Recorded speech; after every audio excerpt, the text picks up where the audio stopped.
네, 안녕하세요. 김진규입니다. 저희 로컬 라디오 단독 공연이 끝나고 이제 한 열흘 정도 됐네요. 네, 잘 쉬기도 했고, 네, 일도 하면서 지내고 있습니다. 네, 단독 공연 때 있던 영상 다음에 어떤 걸 올릴까 고민을 하다가 저희 밴드 일대기에 대해서 얘기하면 어떨까라는 생각이 들어서, 사실 저희가 데뷔를 한 게 제가 30살 때거든요. 로컬 라디오라는 밴드로.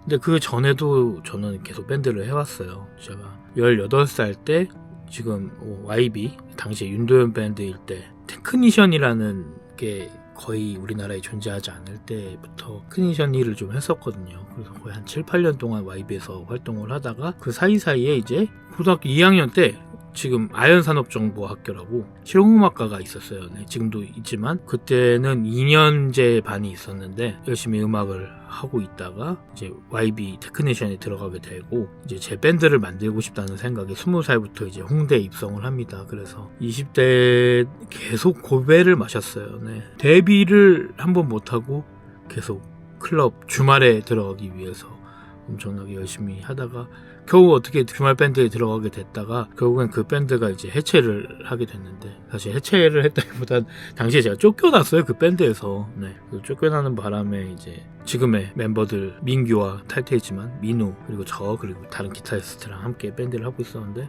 그들에게 이제 해고를 당하고 나서 전의를 상실하고 한동안 좀 헤매고 있다가 테크니션 생활을 하면서 또 내연이를 만났었거든요. 지금의 보컬 이제 친하게 지내다가 이 친구랑 한번 밴드를 해보면 어떨까 하는 생각에 둘이 또 이제 팀을 만든 거죠. 이제 데모를 CD를 만들었어요. 한 4-5곡 정도 해서 둘이 열심히 써서 어떻게 우연하게 친구 결혼식에서 민우랑 민규를 만난 거예요. 그 당시에는 뭐 이제 사이가 좀 꺼적지긴 했겠죠. 근데 그 데모 CD를 전달을 해주고 싶은 거야. 그걸 전달해주고 나서 연락이 온 거예요. 그렇게 해서 합쳐진 게 지금의 로큰롤 라디오예요.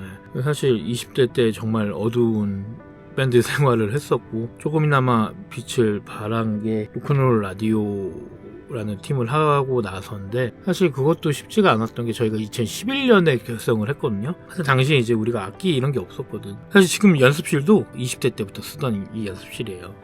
그래서 이 연습실에 다시 모여서 우리가 돈을 벌어서 악기를 다시 마련을 하자. 2021년 3월쯤에 아마 모였다가 10월 달쯤에 다시 악기를 사서 이제 모인 거지.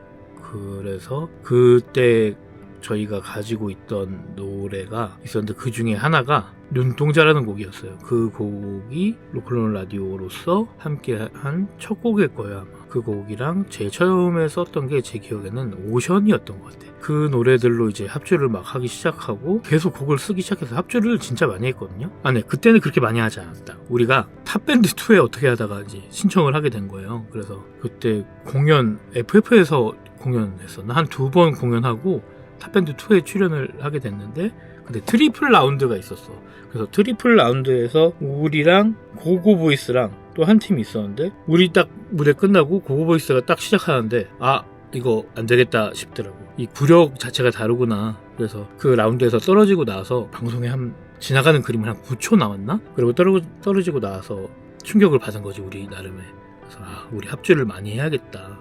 그래서 그 당시에 월요일부터 금요일까지 하루에 한 8시간씩 합주를 했던 것 같아요. 진짜 기계처럼 막 심하고 막 불도 꺼놓고 막 합주하고, 그렇게 이제 합주력을 많이 올려놓고 나서 공연을 다시 하기 시작을 했죠. 근데 처음에는 관객이 진짜 없었어. 근데 그게 우리한테는 특별한 일이 아니었거든요. 제 20대 때 밴드 할 때도 마찬가지로 관객이 한 명도 없는 곳에서 공연한 적도 많고. 그래서 처음에 우리가 활동했던 클럽들이 이제 프리버드, FF, 빵 뭐 이런 곳에서 많이 했어요. 근데 이제 프리버드에서 가장 많이 했던 것 같은데, 그 당시에 이제 평일날 막 클럽 버스킹이라는 게 있어서 이제 무료 공연 같은 걸 했어. 막 공연을 하는데 2명이 있었거든요. 이제 자, 막 기타를 치다가 기타줄이 팍 끊어진 거야. 근데 한 명이 먼저 나갔어. 한 명 먼저 나가고 나머지 한 명이 따라 나가더라고요. 그래서 이거 공연을 멈춰야 되나 하다가 결국에는 다 했지. 어떻게 했는데 그 자괴감이 장난 아닐 거 아니야. 우울했죠.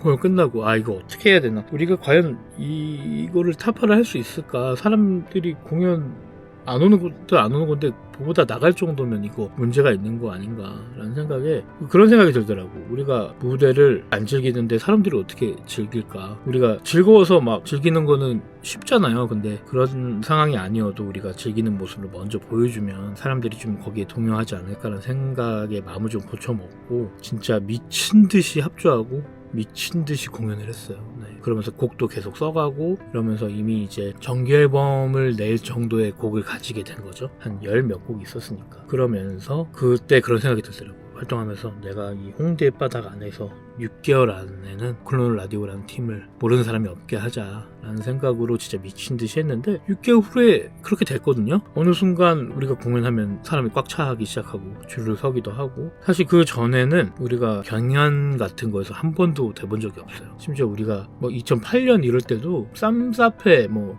숨은 곳 이런 것도 신청했다가 다 떨어졌었어. 그때 됐던 게 이제 장기하 얼굴들 검정치마 아직도 기억나. 되게 신박하다. 저런 음악을 하는 팀도 있구나. 너무 부럽다라고 생각할 정도로. 근데 우리 그냥 떨어졌었지. 그래서 한 번도 그런 거에 돼본 적이 없는데 처음 우리가 탄 게 대한민국 페스티벌 뭐 이런 거였어요. 그래서 신청을 하고 경연을 했지. 경연하고 그 저녁에 FF에서 공연이 있었어. 그 공연하러 갔죠. 가고 이제 시상식을 끝나고 하는데 될 줄 몰랐겠죠? 당연히. 처음에는 공연 끝나고 집에 갈라 그랬어요. 우리 그냥 다. 그래도 혹시 모르니까 우리가 그래도 경연을 했는데 떨어지더라도 수상하는 팀 축하라도 하고 가자. 그래서 갔는데 아마 우리가 들어갔을 때 마침 동상, 은상 막 시상을 하고 있었던 것 같아. 그래서 뭐 통상 누구 막 와 은상 누구 그래서 이제 망했구나 우리는. 역시 안 되는구나 라고 생각을 하고 짐을 슬슬 챙기려고 하는데 갑자기 대상 그때는 로큰롤 라디오 아니에요 락앤롤 라디오 막 이렇게 하는 거예요. 막 어이가 너무 없는 거죠. 그래서 막 나도 모르게 막 눈물 터져가지고 막 울고 있고 처음으로 아마 됐던 경연이었던 것 같고 그 이후에 이제 쌈지 사운드 페스티벌 숨은 고수가 되기 시작했고 그리고 CJ 튠업이 됐죠 저희가. 그래서 이게 뭔가 느낌이 이상한 거야. 이제 우리가 전에 느껴본 적 없던 무서운 기운은 뭐지? 뭐 하면 다 될 것 같은 그런 느낌 있잖아요. 그때부터 이제 앨범 작업을 하기 시작했죠. 그때 당시에 이제 회사도 만나기 시작하면서 3호선 버터플라이 남윤이 형한테 연락을 어떻게 닿아서 우리 프로듀싱을 해주기로 시작을 해서 앨범 작업을 하고 있던 찰나에 밴드의 시대, 엠넷 밴드의 시대에 우리가 나가게 된 거지. 그 밴드의 시대에 많은